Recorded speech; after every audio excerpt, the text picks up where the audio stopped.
देख रहे हैं इंडिया और इस वक्त फोन लाइन पर जुड़ चुके हैं समाजवादी पार्टी के उत्तर प्रदेश के छात्र सभा के पूर्व प्रदेश अध्यक्ष दिग्विजय सिंह देव जी।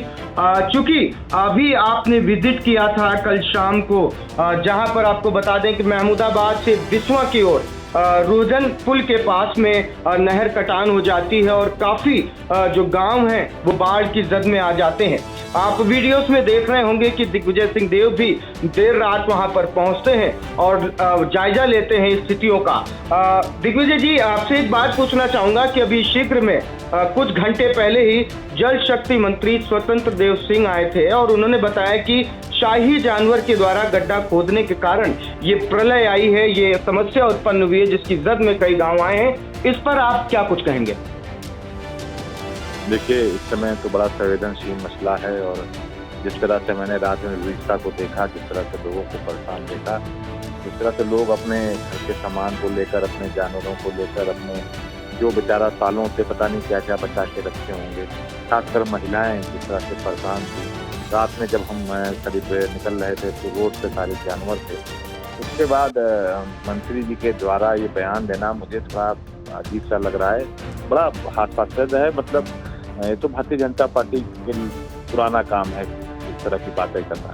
अब शाही जानवर कितना बड़ा जानवर है और क्या मकसद होता है, हमें लगता है कि अब ये वही बेहतर बता सकते हैं कि किसने उनको ये ज्ञान दे दिया। मेरे हिसाब से नहर में जो बालू है, जो सिल्ट है, उसकी सफाई प्रॉपर नहीं हो रही है, जिससे जो नहर है वो अपने स्तर से ऊपर चलती है, जिससे जो नीचे का हिस्सा है उसमें ईंट, आपने देखा होगा कभी खाली होगी नहर, क्योंकि हम लोग तो बचपन से देख रहे हैं, तो नीचे ईंटें लगी हुई है ना, और जब उसकी सिल्ट की सफाई नहीं होती तो जो नहर है वो अपने स्तर से ऊपर चलती है।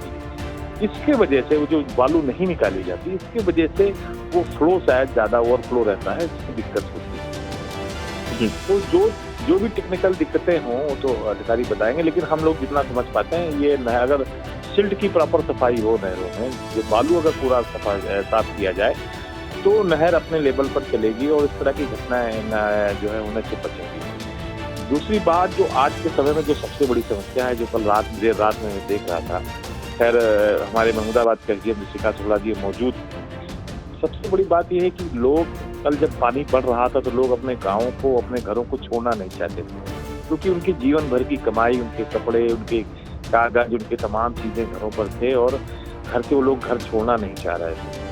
और उसके पीछे बड़ा कारण था कि जीवन भर का अपनी कमाई कैसे छोड़ के आ जाए। तो हम सारा प्रशासन भी, हम लोग भी बड़ा परेशान थे कि लोग निकल आए गाँव से।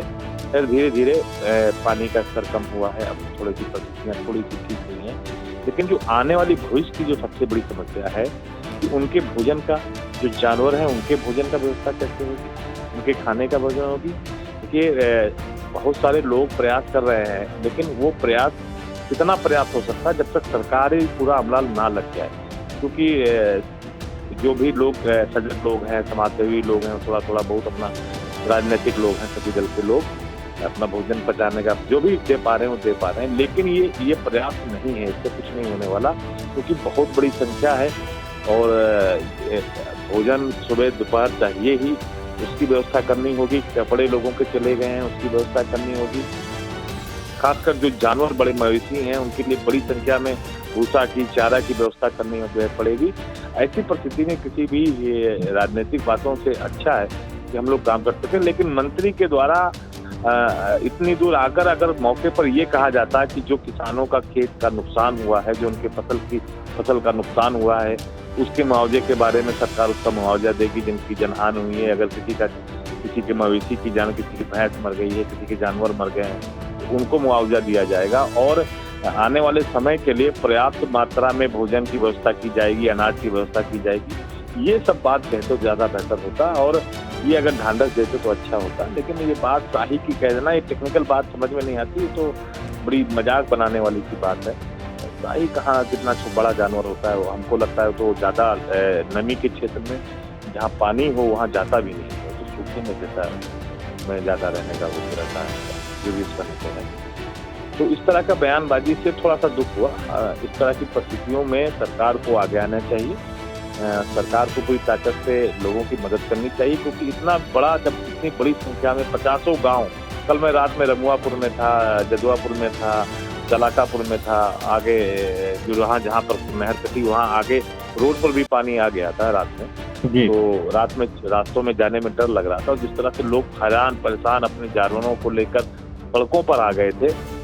आप देख रहे होंगे जो बिस्वा से और ये सदरपुर होते हुए गुड़ैचा वाला जो रोड है, इस रोड के जब आप गुड़ैचा से इधर सदरपुर से बिस्वा की तरफ जाएंगे तो बाएं हाथ पे जितने भी गांव हैं वो सब पानी से भर गए थे। और रोड जो है, रोड पर तमाम लोग आ गए थे। इस तरफ के लोग अभी बचे हुए थे तो लोग प्रयास कर रहे थे। हमने देखा कई जगह पर जहाँ पर खाली मैदान पड़ा हुआ था वहाँ पे लोग भी अपने जानवर को लेकर आ गए थे। तो अब जो सबसे आगे की बड़ी रणनीति होनी चाहिए, किस तरह से ग्रामीण जो आपकी वीडियो में भी मैंने देखा, इंडिया जो आपने कवर किया है, उसमें लोग कह रहे थे कि खेतों में बालू भर गई है, वहाँ पर नहीं होगा।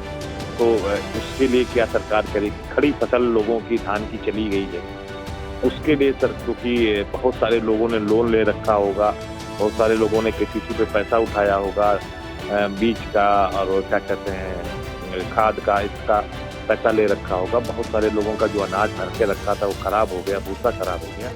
तो ये जो बुनियादी बात है इस पर सरकार को मंथन करना चाहिए, अधिकारियों को मंथन करना चाहिए।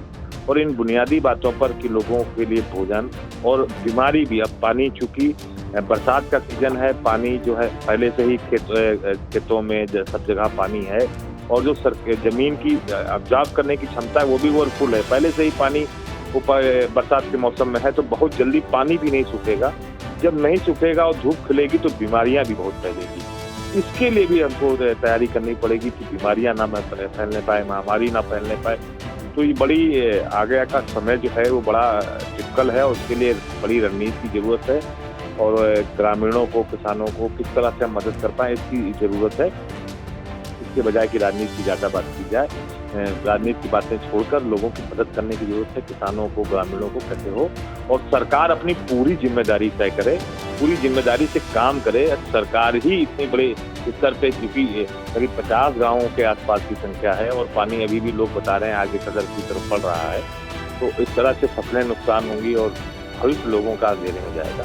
इसके लिए सबसे बड़ी बात है कि सरकार तैयारी करे। और ये जो राजनीतिक दल में जिनकी सरकार है, भारतीय जनता पार्टी के लोग, ये लोग आ रहे हैं, देख रहे हैं, अच्छी बात है, लेकिन इसे पिकनिक स्पॉट ना बनाएं। इसे पिकनिक स्पॉट की तरह ना आए और देखें हाँ यहाँ से कर गई थी, अच्छा ये हो गया। आए, सरकार में है, मदद करें लोगों की, उसका आश्वासन दें और जो उनका नुकसान हुआ उसकी भरपाई करें। खेतों का नुकसान हुआ है वो तो भविष्य में किस तरह से भरपाई हो पाएगी देखने वाली बात होगी। लेकिन फौरी राहत के तौर पे लोगों की आर्थिक मदद की जानी चाहिए। सारे लेखपालों से रकबा निकालकर, खतौनी निकालकर, खतरा निकालकर उनकी किस तरह का नुकसान हुआ उसकी भरपाई करने का प्रयास किया जाना चाहिए। जो कर्जा किसानों पर है इस क्षेत्र के, उनकी अब मैं बड़ी बात से कह रहा हूँ कि किसानों का जो इस क्षेत्र के लोगों का कर्जा है वो कर्जा भी सरकार को माफ करना चाहिए, LDB बैंकों का। क्योंकि अब तो अगले 1 साल तक ये लोग इस विविधता से उबर नहीं पाएंगे। तो मेरा आपके माध्यम से ही सरकार से कहना है कि सरकार इस तरह की तैयारी करे और किस तरह से ऐसी मुसीबत के समय में लोगों की मदद करे, यही सबसे बड़ा ध्येय होना चाहिए। तो ये थे समाजवादी पार्टी के छात्र सभा के पूर्व प्रदेश अध्यक्ष दिग्विजय सिंह देव, जिन्होंने अपनी बात रखी और कल देर रात वो मौके पे भी गए थे और उन्होंने लोगों को ढांढस बंधाने का काम किया था। इन तमाम जानकारियों के लिए आपका धन्यवाद सर।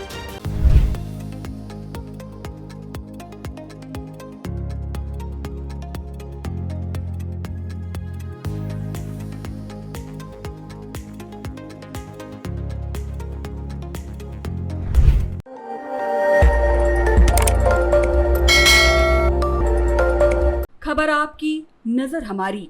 देखते रहिए आई इंडिया।